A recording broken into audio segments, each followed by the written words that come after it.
बिहार में मानसून के समय एक बार फिर से नदियों का उफान शुरू है। गंडक में जिस प्रकार से अप्रत्याशित जलस्तर वृद्धि हुई है और कई नदियों में भी जलस्तर वृद्धि के संकेत मिलने लगे हैं, तो जल संसाधन विभाग इस बार क्या कुछ बाढ़ को लेकर तैयारी किया है और आगे की क्या रणनीति है, क्योंकि बाढ़ का समय है। हमारे साथ जल संसाधन विभाग के मंत्री हैं संजय झा। सर, इस बार क्योंकि अब शुरू में ही गंडक ने अपना उफान दिखाना शुरू किया है, तो क्या कुछ तैयारी है आप लोगों की?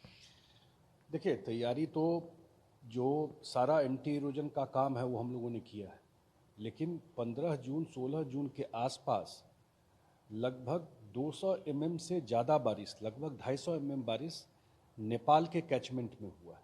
वहाँ का जितना स्टेशन का जो रिपोर्ट है, कहीं 200, कहीं 250, कहीं 225 mm बारिश हुआ है।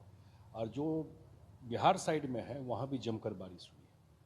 अब 15-16 जून का पिछला 4 साल का रिकॉर्ड देखिएगा तो 50,000 क्यूसेक पानी इस समय गंडक में रहता था। अभी 4 लाख क्यूसेक से ज़्यादा पानी, 8 गुना ज़्यादा पानी आया है। तो आप समझ सकते हैं कि कितना पानी बारिश हुआ और कितना पानी वहाँ से निकल रहा है। और सारे जगह परसों मुख्यमंत्री जी भी इसको रिव्यू किए। इतना बारिश तो अनएक्सपेक्टेड है, इतना पानी आना, ये सब पानी आता था जुलाई लास्ट में या अगस्त में आता था, इस समय कभी नहीं आता था। तो अभी का जो रिपोर्ट है आज सुबह तक का कि हमारा पानी अभी कोई थ्रेटन वाली स्थिति नहीं है, निकला है और आज शाम तक गोपालगंज से वो पानी निकलेगा। सारे जगह सारे लोग अलर्ट है। एक सत्तर घाट पुल है, आपके नॉलेज में होगा, पिछली बार भी तो वहाँ पिछली बार के फ्लड के बाद हम लोगों ने स्टडी कराया था NIT पटना से। उनका और जल संसाधन के भी लोग थे, PWD के भी लोग थे। वो जो रिपोर्ट दिया एक महीना पहले लगभग, तो उनके रिपोर्ट में है कि उस ब्रिज को 810 मीटर और बढ़ाना पड़ेगा। अब वो तो बरसात के बाद वो काम होगा, लेकिन एक्स्ट्रा वाटर वे निकालने का टेम्प्रोरी अरेंजमेंट रात में PWD विभाग ने कर दिया है। जल संसाधन से बात करके वो पानी थोड़ा डाइवर्ट हो जाएगा। तो फिलहाल अभी स्थिति कंट्रोल में। सत्ताघाट पुल जो पहुंच पथ था उसको काटने की बात थी, 3 जगह से इसको काट दिया गया। हाँ, उसको रात में काटा गया है, क्योंकि वही रिपोर्ट था जो पिछली बार भी ओवरटॉप किया था कि पानी ऊपर में ऑब्स्ट्रक्ट होता है, रुकता है, वो फुल फ्लो से नहीं निकल पाता है। इससे आपको तटबंध पे खतरा हो जाता है। अब इसमें एक्स्ट्रा ब्रिज बनना है 810 मीटर का, वही रिपोर्ट दिया है NIT पटना ने, और वो बन जाएगा इस बार के बरसात के बाद। लेकिन तब तक, जब तक नहीं बन रहा है, तब तक इसका यही अरेंजमेंट है। गंडक में पानी आया है, उसका कितना प्रभाव है?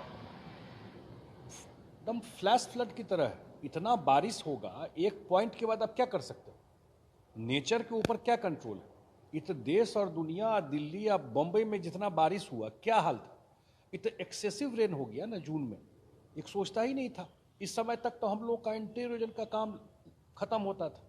ये कोई कैसे मानता था कि 15 जून को इतना बाढ़ वाली स्थिति हो जाएगी? इसका मतलब नेचर का टाइमिंग चेंज भी हो रहा है। इससे एक स्टडी की बात है, रिकॉर्ड है ये। हाँ, रिकॉर्ड है। मैं बताया 50,000 क्यूसेक पानी के बदले में लगभग 4.25 लाख 4.5 लाख क्यूसेक पानी आ गया। अब क्या करेंगे उसमें? तो वो परिस्थिति हो गई है। लेकिन मैं इतना जरूर आपके माध्यम से कहना चाहूँगा कि डिपार्टमेंट के जितने इंजीनियर्स हैं, जिला प्रशासन के लोग, सारे लोग अलर्ट हैं आपको एम्बैंकमेंट पर, और रात दिन पेट्रोलिंग कर रहे हैं।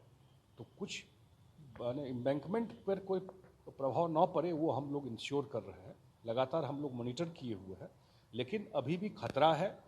आज शाम में जब पानी गोपालगंज के आगे निकलेगा तभी जाकर के स्थिति थोड़ी नॉर्मल होगी। और तटबंध अभी सुरक्षित है ना? अभी तटबंध बिल्कुल सुरक्षित है। और क्या तैयारी है? दूसरी नदियों का भी जलस्तर बढ़ने लगा है। तैयारी देखिए, एक परिस्थिति हम लोगों के लिए ये जरूर थी कि अगर नॉर्मल टाइम रहता तो और टाइमली चीज़ें होती। कोरोना के टाइम में रोड का काम डिले हो सकता है, बिल्डिंग का काम डिले हो सकता है, लेकिन जो फ्लड फाइटिंग का काम है वो कैसे डिले होगा? कोरोना में हमारे डिपार्टमेंट के इंजीनियर भी डेथ हुआ, बहुत सारे इंजीनियर पॉजिटिव हो गए, बहुत कॉन्ट्रैक्टर पॉजिटिव हो गए। अब बिहार में जो कॉन्ट्रैक्टर काम करते हैं, कॉन्ट्रैक्टर पॉजिटिव हो गया तो कोई बहुत ऑर्गेनाइज सिस्टम नहीं होता है। बड़ा मैं क्लियर बताता हूँ, ये कोई प्रोफेशनल ऑर्गेनाइज कंपनी टाइप उनका होता नहीं। एक कॉन्ट्रैक्टर बीमार हुआ तो पूरा उसका सिस्टम ही आधा बैठ ही जाता है। तो ऐसे भी कॉन्ट्रैक्टर है बीरपुर वगैरह में जो बीमार हुए, सिल्लीगुड़ी चले गए, 20 दिन 25 दिन 1 महीना का उनका चले गए, तो उनका जो काम ले लिया काम ही आधा बैठ गया। ऐसे कॉन्ट्रैक्टर जो काम ले लिया और पॉजिटिव हो गया, मैं फर्स्ट टाइम ये बात बोल रहा हूँ, पॉजिटिव हो गया और एग्रीमेंट करने नहीं आया। मैंने आपको L1 में ले लिए, आप एग्रीमेंट साइन करने जाएंगे ना, अब पॉजिटिव है तो कैसे करें? तो क्या इसका असर पड़ेगा? नहीं, हम लोगों ने तब मैं इसलिए जानकारी दिया कि इस विपरीत परिस्थिति में हम लोग माइन्यूटली मॉनिटर कर रहे थे। जहां ये प्रॉब्लम हुआ तो बैक टू बैक अरेंजमेंट किए कि भाई इसको टाइम पे नहीं खत्म करेंगे तो हाल देख लीजिए, वो नहीं खत्म होता तो 15 जून से तक ही इतना पानी आ गया। लेकिन जैसे ही हम लोग अलर्ट हो गए उसके बाद कि भाई जैसे है काम कराना है, तो जो भी काम था वो काम अब कंप्लीट हो चुका है। निगरानी इस बार आप लोग अलग अलग तरीका से करवा रहे हैं, ड्रोन वगैरह से नहीं करवा रहे हाँ, दो पार्ट है इसका। एक तो जो हमारा एंटी इरोजन का काम या फ्लड फाइटिंग का काम, उसका सारा तैयारी हम लोगों ने किया है। साइड बाय साइड टेक्नोलॉजी को भी यूज करके, जो उसके यूज करने से इसका इम्पैक्ट कम पड़े। कोई हम पानी रोक देंगे बारिश, वो तो नहीं हो सकता, लेकिन बारिश के बाद उसका प्रभाव कम पड़े, इसके लिए हम लोगों ने जो टेक्नोलॉजी है, चाहे ड्रोन से हो, चाहे अर्ली वार्निंग सिस्टम जो हम लोगों का होता है कि 72 घंटा पहले ही हम लोगों को पता है कि बारिश होने वाली है, किस एरिया में होने वाली है, कितना बारिश होगा, तो कम से कम पूरा हमारे डिपार्टमेंट के इंजीनियर्स अलर्ट हो जाता है। तो वो सब टेक्नोलॉजी को हम लोग यूज कर रहे हैं इस बार। अब हम लोग बार बार बोल रहे हैं, गंगा में भागलपुर से लेके और बक्सर तक फरक्का बांध वो बिहार के लिए सौरो हो गया, और फरक्का बांध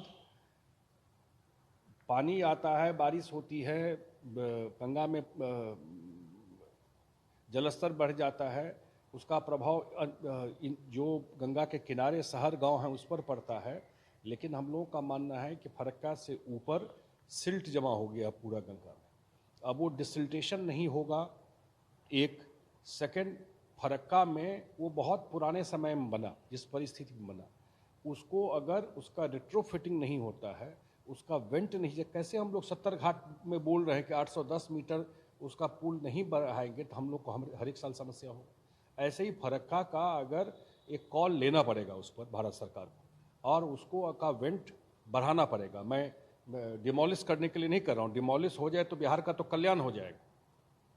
आप लोग केंद्र में भी एनडीए की सरकार है, आप लोग मजबूत स्थिति में है, आप लोग आखिर सरकार क्यों नहीं सुन रही? नहीं, बात तो हम लोग रख रहे हैं, उन लोगों ने कमेटी बनाया है उसके स्टडी के लिए, और वो स्टडी कर रहा है। लेकिन इसका वेंट बढ़ जाएगा। मुख्यमंत्री जी ने रखा हुआ है, माननीय मुख्यमंत्री ने, कि भाई सिल्ट का पॉलिसी आना चाहिए, गाद के लिए भारत सरकार कोई नीति लेके आए। अब जब तक डिसिल्ट नहीं होगा इसके ऊपर में, तभी पानी का फ्लो स्मूथली निकलेगा ना। पटना को खतरा बन सकता है? भाई खतरा तो कहीं बन सकता है, जो मौसम का हाल दिख रहा है। एक सवाल और है सर कि नेपाल से पानी इतना आ रहा है, फ्लड फ्लैश हो जाता है, कई सालों से हो रहा है, आप लोग 15-16 साल से यहाँ हैं, केंद्र में भी अब मजबूत सरकार है, तो अब कुछ उपाय तो निकलना चाहिए। आप लोगों ने पहल भी किया था। मुझे अच्छा लगा ये प्रश्न पूछे आप। मैं जहाँ से आता हूँ वो पूरा एरिया बाढ़ से जनरेशन से पीड़ित रहा है, और सारा सरकार का अच्छा काम बाढ़ में जाके गड़बड़ा जाता है। करोड़ों रुपया सरकार का बर्बाद होता है, रोड टूट जाता है, ब्रिज टूट जाता है, एग्रीकल्चर का नाश होता है, ह्यूमन लाइफ का लॉस होता है, और लोग अपनी नियति भी मान लिया।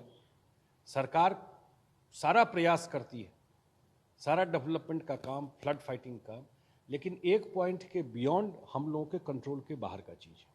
सारा नदी का उत्पत्ति नेपाल में, हम ब्लेम नेपाल और इंडिया गेम में नहीं कर रहे, लेकिन सॉल्यूशन लाइज इन नेपाल, क्योंकि वो पहाड़ी क्षेत्र से ऊपर है, आप गौर समझ सकते हैं, और डाउन स्ट्रीम में बिहार है। आप कभी जाकर देखिए, कोसी में, बीरपुर साइड जाइए, कहीं जाइए, आप देखिएगा। अब जब यहाँ पानी आता है तो पूरा स्प्रेड करके आएगा। तो जब तक वहाँ पर नेपाल साइड में कोई हाई डैम बनाने का सारा बात हो गया, डीपीआर 2004 से बन रहा है, भारत सरकार भी कोशिश कर रही है, लेकिन ऐसा कॉपरेशन नेपाल से नहीं मिल रहा है।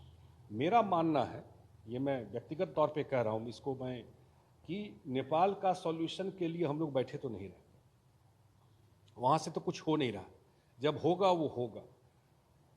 और क्या रास्ता हो सकता है उसके लिए डिपार्टमेंट स्टडी कर रहा है, जो इसका वाटर मैनेजमेंट कैसे हो कि इसके प्रभाव को मिनिमाइज किया जा सके।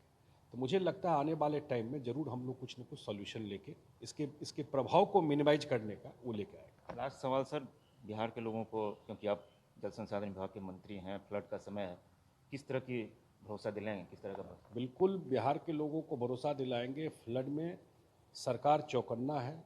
कोशिश हम लोग जितना काम करना था वो काम हम लोग कंप्लीट कर चुके हैं। अब जो अगले 2 महीने हमें हमारे इंजीनियर्स या जो फ्लड फाइटिंग का काम है उसके लिए सारे लोग तटबंध पर अलर्ट हैं, और इतना हम जरूर विश्वास दिलाते हैं कि किसी भी तरह के अप्रत्याशित जो फ्लड आता है उसके लिए डिपार्टमेंट पूरी तरह से तैयार है। कोई नंबर वगैरह, कंट्रोल नंबर? बिल्कुल, मैं आजकल में आपको अखबार में उसका एडवर्टीजमेंट भी आ जाएगा, एग्जैक्ट उसका नंबर भी मैं आपको बता दे तो अच्छा किया आपने पूछ ही दिया कि 18-100-34, मैं आपको 1800-3456-145, 1800-3456-145।